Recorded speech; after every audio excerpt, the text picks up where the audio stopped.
J'ai pas besoin non plus d'avoir accompli des choses extraordinaires. Dans chacune de nos journées, on peut être fier de soi. J'ai eu des enfants et ils ont tous réussi et c'est ça ma fierté. Et je pense que demain, je vois un psy, je pleure, quoi. Des choses que forcément, t'as l'habitude de garder pour toi. Dans 10 ans, je suis vieux déjà. Hein. Est-ce que aujourd'hui vous pouvez dire que vous êtes fier de vous? Exactement. Ouais. Je suis fier de moi. Comme je vous ai dit au départ, je suis venu ici à 20 ans. Je suis venu avec peut-être, je sais pas moi, valeur de 50 € maintenant. Hein. Ok, Mais ouais, c'était en 70. C'était la grosse aventure de... Voilà, je suis venu ici. Mon père à l'époque, il voulait pas que j'aille à l'étranger. Bon, je suis venu, j'ai travaillé, j'ai eu des enfants. Et ils ont tous réussi et c'est ça ma fierté. C'est la fierté, c'est vos enfants. C'est ma fierté, oui, c'est ma fierté. C'est pas en construisant, en faisant des maisons et des appartements, en achetant. Non, je suis pas riche, mais je vis bien. En vrai, je dirais quand même que je suis fière de moi, dans le sens où je vois d'où je viens et je vois là où j'en suis à l'heure actuelle. Je suis contente avec ce que je fais, ce que je suis, ce que je pense. Yes. Et je suis vraiment, pour le coup, c'est vrai que c'est rare parce que ouais, on a beaucoup tendance à se rabaisser entre guillemets. Je dis pas que j'ai entièrement confiance en moi, mais j'aime beaucoup la manière dont je pense parce que je trouve que la manière dont moi je suis par rapport à mes valeurs, j'aime le fait de me remettre en question. J'aime le fait que maintenant je suis capable de mettre des gens toxiques à part alors qu'avant je pouvais pas le faire. Donc je m'améliore, je vois aussi les changements chez moi. J'aime le fait que je sais pas, que j'arrive à profiter de la vie comme ça, à me donner de nouveaux objectifs parce que j'aime tellement de choses, je me passionne facilement pour plein de choses, donc j'aime cette partie de moi. J'aime vraiment ce côté de moi où je me dis en fait, voilà, entre guillemets, j'aime la vie. Ouais. Tu vois, donc j'aime vraiment cette partie de moi où je suis comme ça. Ouais. D'un certain sens, oui, je pense que oui. Avoir réussi à mener voilà, les enfants pour que, en tout cas, même s'ils sont pas tout à fait dans la vie active, voilà. Ouais. Il y a des choses aussi que je fais dans mon travail qui me rendent aussi... alors, pas fière de moi, mais fière aussi des personnes que je peux accompagner. Ouais. Et de se dire qu'effectivement, on peut arriver à accompagner des personnes qui peut-être vont s'en sortir et sans dire je suis la meilleure parce que je ne suis pas toute seule à travailler. Mais oui. Ouais. Il y a un petit sentiment d'utilité. Oui, c'est ça. Voilà. De se dire qu'effectivement, aujourd'hui, je pense que il y a une utilité dans le côté social et le côté aider vers les autres. Voilà. C'est une question pas facile de se poser et de se dire est-ce que je suis fier de moi? En tout cas, en étant jeune, personnellement, je peux pas dire... Enfin, j'ai pas assez d'expérience de vie pour me dire je suis fier dans le sens j'ai accompli quelque chose parce que je suis encore jeune. Oui, mais après, vous pouvez très bien être fier de vous par rapport... moi, je me dis...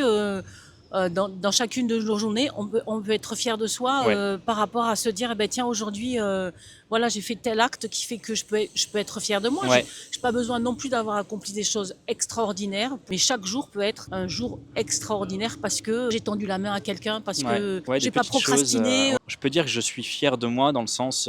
dans le chemin que je suis en train de prendre. Je pense que c'est plus ça qui me rend fier aujourd'hui. Pour moi, la vie, c'est un peu comme un énorme jeu de cartes où on a une main de départ. Qui peut être plus ou moins avantageuse. Et je suis plutôt fier de la manière dont j'ai joué mes cartes jusqu'à présent. J'ai eu la chance de rencontrer des gens qui avaient meilleures cartes que moi et qui m'ont passé des bonnes cartes. Je me suis défaussé de celles qui étaient un peu moins terribles. Puis j'ai pioché et j'ai su forcer la pioche pour des bonnes pioches. Donc tout ça fait que je suis assez fier quand même. Mais je peux pas dire que j'ai accompli quelque chose. Je suis fier dans la manière dont je mène ma barque, on va dire. Et vous faites quoi dans la vie, vous êtes étudiant ou vous travaillez? Non, j'ai fini mes études. À la base, j'ai fait des études de tourisme et je me suis réorienté après parce que ça me plaisait pas trop. Et actuellement, je fais du cirque. Je suis acrobate dans un cirque et j'ai un duo avec ma compagne de portée acrobatique. Et voilà, donc pour l'instant c'est un métier passion, j'exerce avec mon corps, ce sera pas indéfini. D'accord. Mais j'aime bien, ça m'épanouit.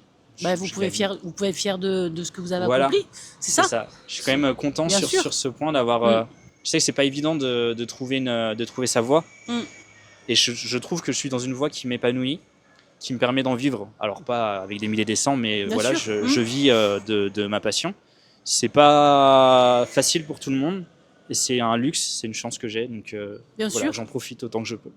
Non, mais c'est bien. Moi, je me dis aujourd'hui, si on peut arriver à effectivement à vivre de sa passion, parce qu'aujourd'hui, quand on va au boulot, on se dit pas c'est ma passion, quoi. Enfin voilà, c'est jamais facile. Et tant qu'on peut être heureux et voilà, et s'épanouir dans ce qu'on est, tant mieux quoi. Ouais. Donc, tant mieux pour vous.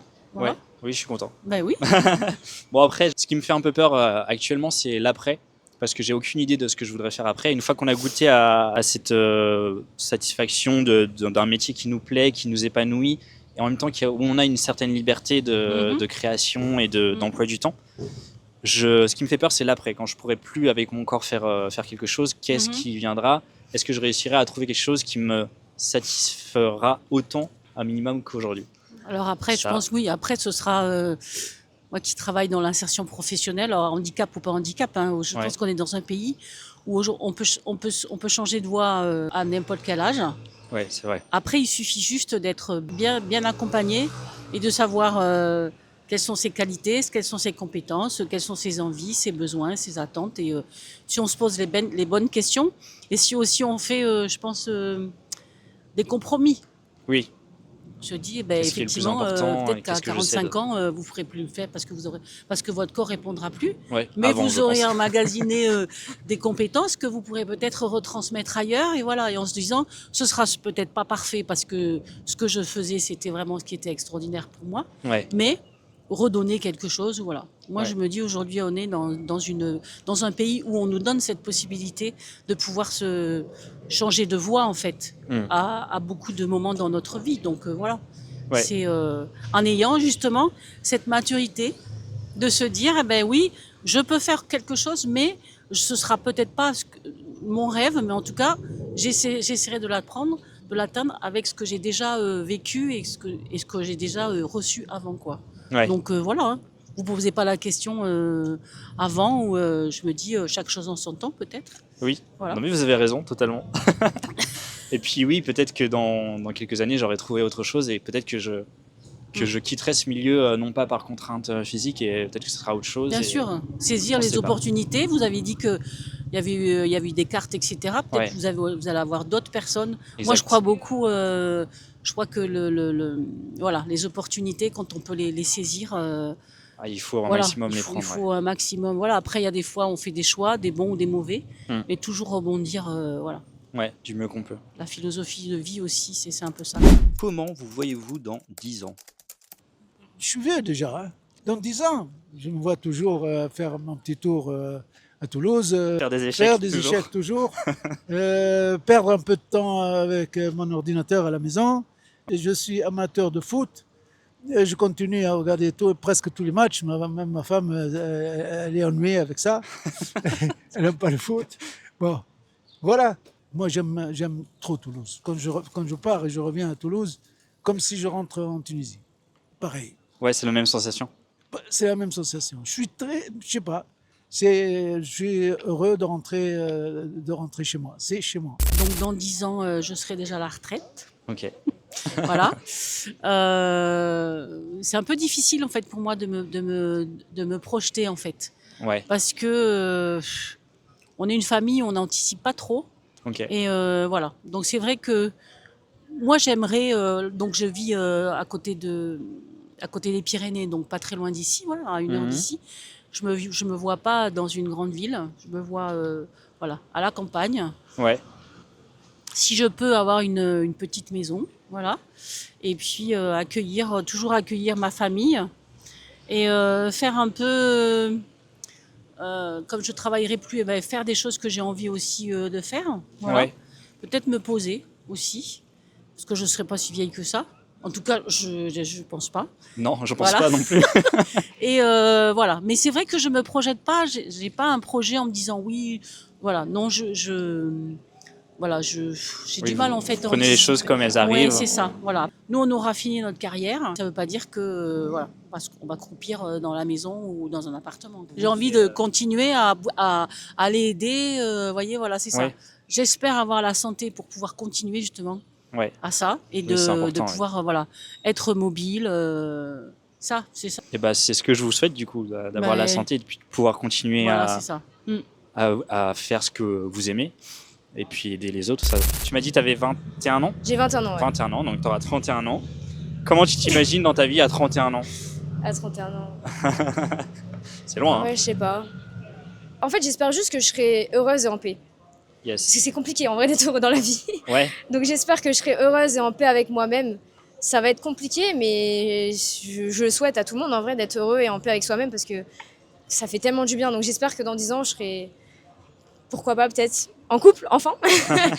En couple, avec un bon entourage, une bonne relation familiale, peut-être de retour sur mon île parce que j'en ai à Réunion.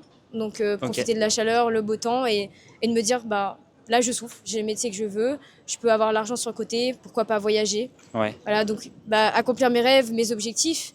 Mais bon, ça c'est une vision, on ne sait pas de quoi est fait l'avenir. Donc c'est ça qui est un peu troublant. Je pense que le principal, c'est vraiment de pouvoir être sincèrement heureux. Ouais. Parce que généralement, on te dit oui, ça va, mais on n'est pas vraiment si heureux que ça. Donc prendre soin des gens autour de nous et prendre soin de nous-mêmes aussi, c'est très important. C'est pas être égoïste, prendre soin de nous-mêmes, prendre soin des autres et pouvoir vraiment être en paix. Je trouve ça vraiment bien. Trop bien. Et toi? Moi, comment je me vois dans 10 ans? Peut-être que je me verrai avec une famille, j'aimerais bien. Avoir un enfant, ce serait cool. C'est mignon. J'espère pouvoir être en bonne forme encore à 36 ans et continuer à vivre de ma passion, ce serait cool. Découvrir d'autres choses à côté de mon métier et ne pas me contraindre uniquement à ça, pour moi c'est quelque chose qui est important. Je pense que quand on est dans les études, on apprend plein de choses, on fait des activités en dehors de ses études et tout ça, on va avec des potes et tout, et quand on a un taf, on a tendance à avoir ces petites habitudes et à arrêter d'apprendre. Et moi c'est un truc que je ne veux pas faire. Donc continuer à apprendre. On parlait tout à l'heure de la question, est-ce que tu es fier de toi? Moi, pour revenir, je suis assez fier de moi, mais il y a des points, je sais, où dans ma vie, j'ai pas mis assez d'efforts, j'ai pas planté assez de graines pour que ça fleurisse. J'espère que dans 10 ans, j'aurai su planter ces graines aux bons endroits, notamment dans le domaine de la famille. Donc créer ma propre famille, c'est important, mais moi, j'ai toujours eu une famille un petit peu, un schéma de famille un peu particulier. Un peu atypique, j'étais en famille d'accueil, etc. Et j'ai pas su forcément lier assez de liens familiaux. Si je venais à mourir demain, je regretterais un petit peu cette partie-là. C'est un peu dommage. Donc j'espère que dans 10 ans, j'aurais pu planter des petites graines à ces endroits-là et pouvoir construire quelque chose, parce que c'est important aussi. Là, je me suis développé dans d'autres domaines, mais il y a des domaines qu'il faut pas mettre de côté.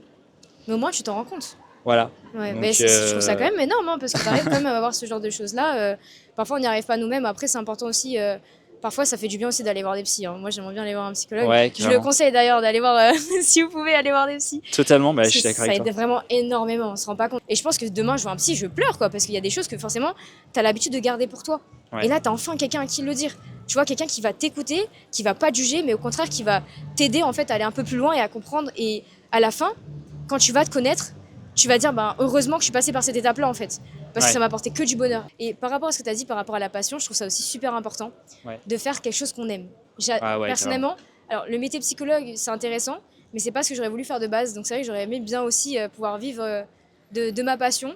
C'est quoi ta passion? Moi j'aurais aimé de base être plutôt dans le monde de l'audiovisuel.